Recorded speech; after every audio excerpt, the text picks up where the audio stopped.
certains encore bien vivants. Ce n'est pas une blague, ils y croient dur comme fer. Leurs preuves, vous allez le voir, sont souvent déroutantes. Le King of Pop est-il toujours parmi nous? À vous de juger. Ils ont dû lui mettre un cercueil avec des trous pour respirer. Breaking news.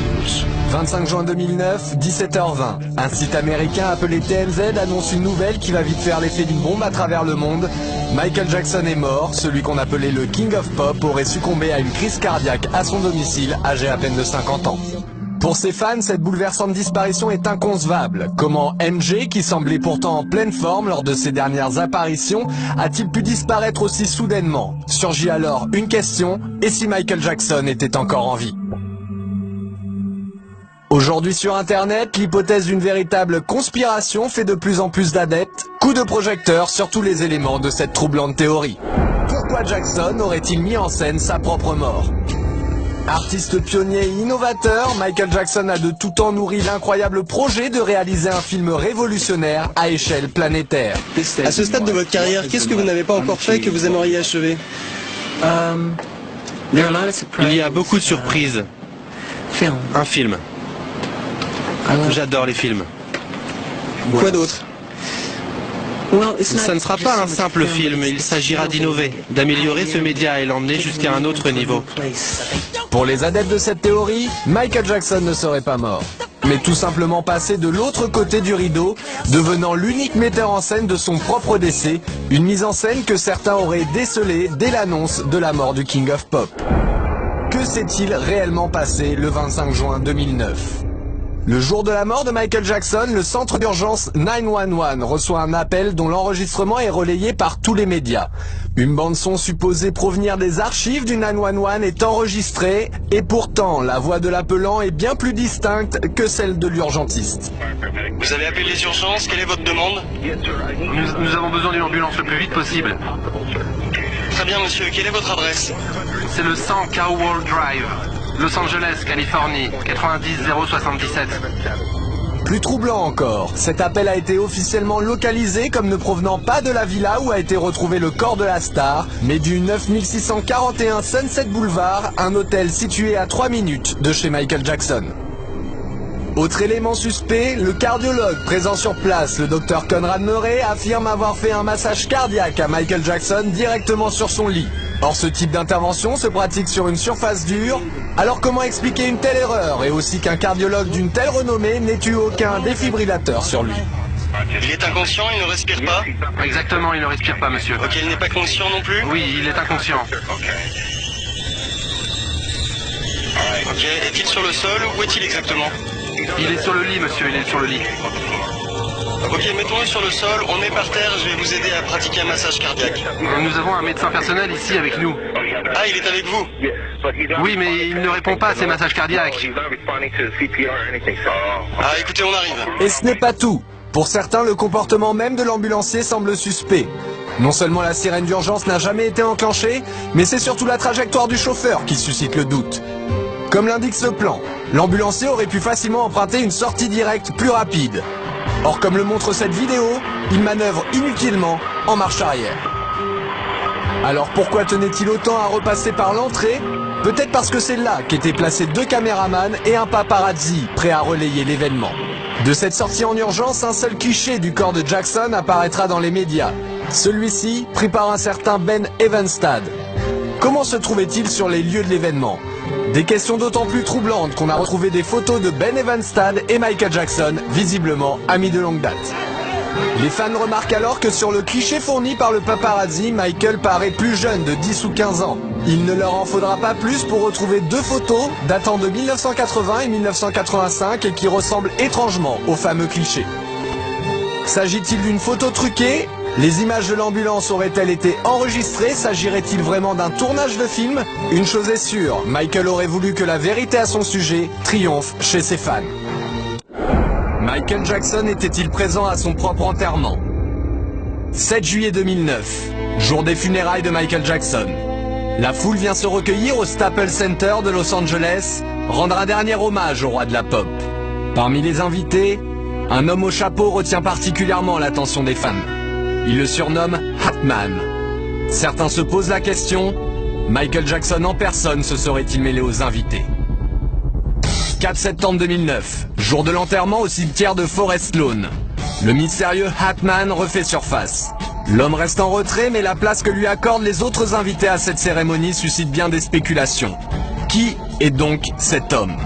Quant au personnel de la cérémonie, le clan des fans le considère tout aussi suspect. Les agents d'accueil, tout sourire en ce jour de deuil, donnent une impression de déjà-vu. Et pour cause, ils ne sont autres que les danseurs du spectacle This Is It. Le réalisateur Kenny Ortega et le chorégraphe Travis Payne sont d'ailleurs eux aussi présents. Ce sont eux qui coordonnent l'enterrement filmé en haute définition à la manière d'un film. Les fans remarquent aussi les photos prises par des paparazzis en hélicoptère, comme celle de ce chemin à droite de la voiture, qui n'existe pas vu du ciel. Ou encore cet arbre près des poubelles qui disparaît. Dès lors les questions se multiplient, y a-t-il d'autres différences entre le film officiel et la réalité? Même les messages laissés par les sœurs Jackson éveillent les soupçons. Michael, je t'aime profondément et j'ai hâte de te revoir jouer encore. Continue ta magie. Je t'aime tellement et j'attends avec impatience le moment de te revoir sur cette terre. Lorsque les fans se font rembourser leurs billets pour la tournée This Is It, ils reçoivent un livre souvenir. Ce livre est exactement le même que celui offert aux 17 000 invités du Staples Center à une différence près. Une photo de Jackson avec Elizabeth Taylor a été remplacée par une photo de lui, l'œil derrière une caméra. Une nouvelle preuve pour les fans. Qui est réellement le Dr Murray? Pour les fans, des doutes subsistent aussi quant à l'identité du fameux Dr Murray. Le médecin n'est pas certifié dans le répertoire des internes médicaux des États-Unis et lorsqu'on cherche son nom dans Google, aucun résultat ne s'affiche avant 2009. Certains vont même jusqu'à trouver un anagramme dans son nom complet, Conrad Robert Murray Don Murder by Contract. Les certificats de décès sont-ils des faux? Pas moins de 3 certificats de décès différents seraient en circulation. Aucun n'ont un code barre identique et aucun n'ont été signés par un médecin. Mais ce qui trouble les sceptiques, c'est le deuxième nom officiel de Michael Jackson sur les certificats, Joseph. Pour certains, Jackson s'appelait en réalité Michael Joe Jackson. De nombreux documents officiels viennent étayer cette théorie et Jackson se présente ainsi devant les tribunaux. Alors comment est-il possible qu'une erreur aussi importante se soit glissée sur chacun de ces actes officiels? Devant le nombre d'erreurs, la réponse reste entière. Mais un autre détail éveille les soupçons des fans les plus passionnés. Lors de l'enterrement, ils remarquent que les 2 seules photos placées autour du cercueil sont issues de la pochette du disque Liberian Girl. Comme dans le clip de cette chanson, Michael Jackson est-il en train de faire croire à sa disparition alors qu'il est derrière la caméra? À la mort de Michael Jackson, en juillet 2009, le monde entier suit une à une les images du décès de la star. Une médiatisation à outrance qui va faire naître une étrange théorie. Michael n'est pas mort, les fans sont catégoriques. La disparition de leur idole a été montée de toutes pièces, comme le démontreraient certaines phrases de son entourage. Y a-t-il des lapsus révélateurs? Nous étions là, juste là, avec Michael, il y a à peine une semaine. Et pourtant, Michael Jackson était mort 2 semaines avant cette cérémonie. À la sortie de This Is It, Kenny Ortega continua ses étranges lapsus. Quand vous étiez en train de choisir, quelles images utiliser? Quelle était votre méthode? Tous les matins, j'emmenais Michael avec moi dans la salle de montage. Et on essayait de penser à ce que voudraient voir les fans dans ce film. Pourtant, les images de This Is It n'ont jamais eu vocation à être montées pour le cinéma. Alors comment Michael Jackson aurait-il pu assister à ce montage? Et enfin, ces étranges témoignages de Frank DiLeo, le producteur de Michael Jackson, au présent, comme si Michael n'était jamais mort. Michael Jackson a toujours fait ce qu'il voulait. Vous vouliez voir Michael? Vous veniez. Michael est-il disponible? Vous veniez. Même chose aujourd'hui. Vous voulez voir Michael? Vous venez. Pour les fans, ces lapsus ne sont pas le fruit de l'émotion, mais les preuves d'une mise en scène précipitée et mal préparée. Les adeptes de la conspiration sont catégoriques, Jackson et ses complices sont en train de manipuler les images de la mort du King. Une passion pour l'illusion que la pop star aurait toujours su pratiquer. Michael manipule-t-il les images? En 1985, des clichés incroyables de Michael Jackson endormi dans un caisson à oxygène défrayent la chronique. Et pourtant, la chambre hyperbare serait une folle rumeur que la star elle-même se serait amusée à inventer. Lorsque l'affiche du projet Believe est diffusée au public, les fans de Michael y trouvent d'autres raisons de douter. Michael continue-t-il de leur envoyer des messages?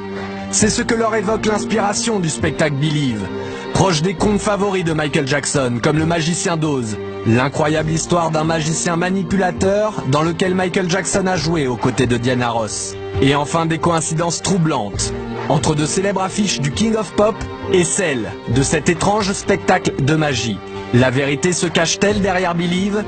Les fans veulent y croire et y voir une fois encore un signe de Michael Jackson. Julie Boisvert est l'une d'entre eux. Qui est Julie Boisvert? Après le décès de son idole, Julie Boisvert se lance dans un voyage sous forme de pèlerinage sur les lieux symboliques de la vie de Michael. C'est comme si je perdais un membre de ma famille. C'est quelqu'un qui a fait partie de ma vie entièrement depuis que je suis toute petite. Admiratrice du King of Pop, Julie ne peut s'arrêter de vouer un culte sans borne à Michael Jackson. À tel point qu'elle décide de mener l'enquête, analysant les circonstances autour de cette disparition soudaine et faisant naître le doute sur Internet, à travers un montage vidéo précis et inquiétant. Michael Jackson aurait-il pris les traits d'une autre personne? Les proches de Michael sont catégoriques. MJ a toujours pratiqué l'art de la manipulation et du déguisement. Son frère Marlon, comme d'autres, raconte avec beaucoup d'humour ce goût de Jackson pour le déguisement. Je me rappelle avoir été un jour dans un magasin de disques. Il y avait cet homme qui achetait beaucoup de CD. Il avait une petite coupe afro et de drôles de dents, et ses habits étaient affreux. Je me suis approché de lui et je lui ai dit « Michael, qu'est-ce que tu fais dans ce magasin ?» Face à cette fascination de Michael pour la transformation, de nombreux blogs relayent une étrange rumeur. La star continuerait d'apparaître en public, systématiquement déguisée pour pouvoir observer ses proches et sa famille depuis sa mort, et notamment le jour de son propre enterrement. Le doute sur la mort de Michael serait donc encore possible, alors quand apparaît sur le réseau social MySpace un étrange personnage nommé Dave Dave, les fans n'en croient pas leurs yeux. Dave Dave serait-il Michael Jackson? En 1983, un enfant nommé Dave Dave fait la une des médias. Victime d'un incendie criminel perpétré par son propre père, l'histoire de Dave Dave va émouvoir Michael Jackson. La star lui jure alors une amitié éternelle. J'ai senti une main se poser sur mon épaule et je me suis retourné. C'était Michael. Et vous savez quoi, Larry? Ce jour-là, nous nous sommes promis une amitié qui ne finira jamais. Soudainement, en septembre dernier, Dave Dave réapparaît sur le plateau de Larry King. Ce troublant personnage va donc faire amplifier la rumeur. Pour les fans, Dave Dave et Michael présentent trop de ressemblances troublantes.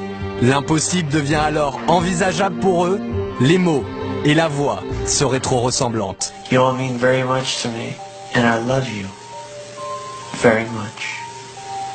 May God bless you. I love you very much, and may God bless you all. I love you. Ces étranges coïncidences continuent aujourd'hui d'alimenter cette théorie selon laquelle Michael Jackson ne serait pas mort, une énigme qui ne cessera pas avant que les fans aient trouvé ce qu'ils veulent, la vérité, leur vérité. La vérité triomphe toujours.